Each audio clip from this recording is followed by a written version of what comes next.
Today we're going to talk about the next two lit terms in this unit, and they are motif and theme. A motif is a recurrent unifying element in an artistic work, such as an image, symbol, character type, action, idea, object, or phrase. Students most often confuse motif with symbol. A symbol can be a motif as long as we see it recur or come back over the course of an entire text.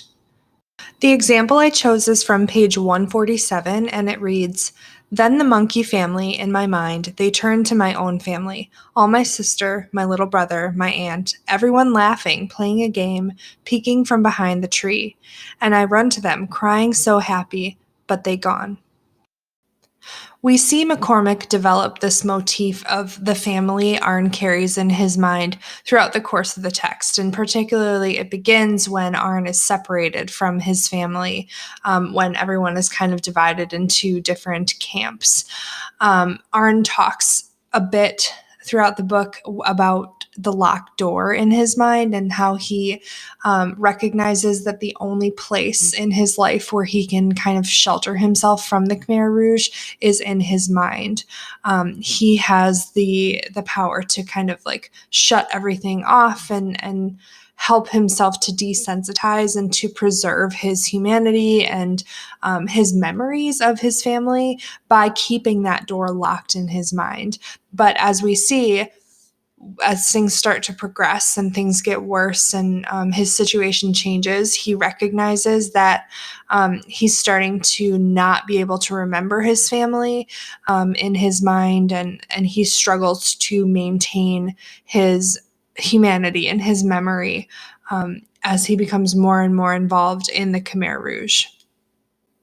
Readers can identify a number of motifs in this text, like the dirt pile that's referenced a number of times, the mango grove and what it means for people who are taken there, the phrase "a little bit famous," the idea of blood and how the sight of blood initially is something really traumatic for Arn, but as the book goes on, when he sees blood, it almost becomes this thing that empowers him to take action and to help him to see his position for what it really is and how to survive in these circumstances.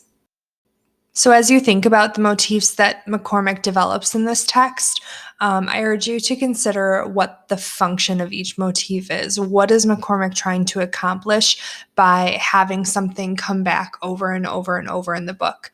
One of the most obvious examples of motif in this text is the phrase "never fall down."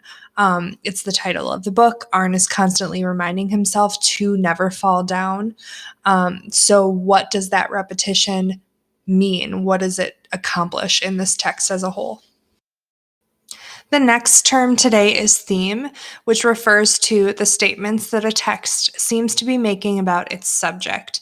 Usually themes are identified as big ideas like suffering, freedom, happiness, death, morality, etc. The example I chose is from page 129, and it says, "Long time ago, I kill all hope in myself, and live only like animal, survive one day, then one day more. Now here is my little sister, my family, someone who loved me alive, and I say, now I know you are still living, I will live too."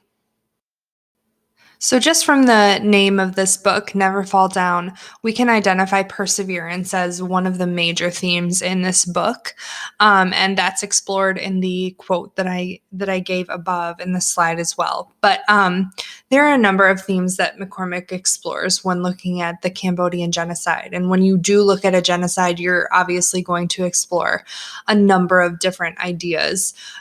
But some of the major players in this book are humanity and morality.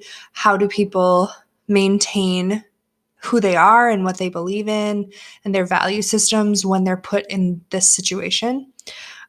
We see her explore mercy and kindness and how people can still demonstrate those qualities when they're living in a genocide.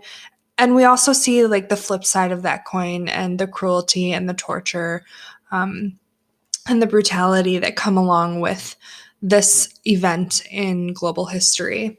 So, as you look at this text as a whole, start to think about which themes you're seeing come through and which you feel are sort of at the helm of this book. What does she want you to take away from it? What is she hoping that you see by learning about this genocide?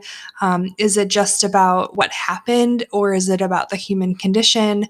About people in general, and what we can withstand, and what we can be when we come out of something like this.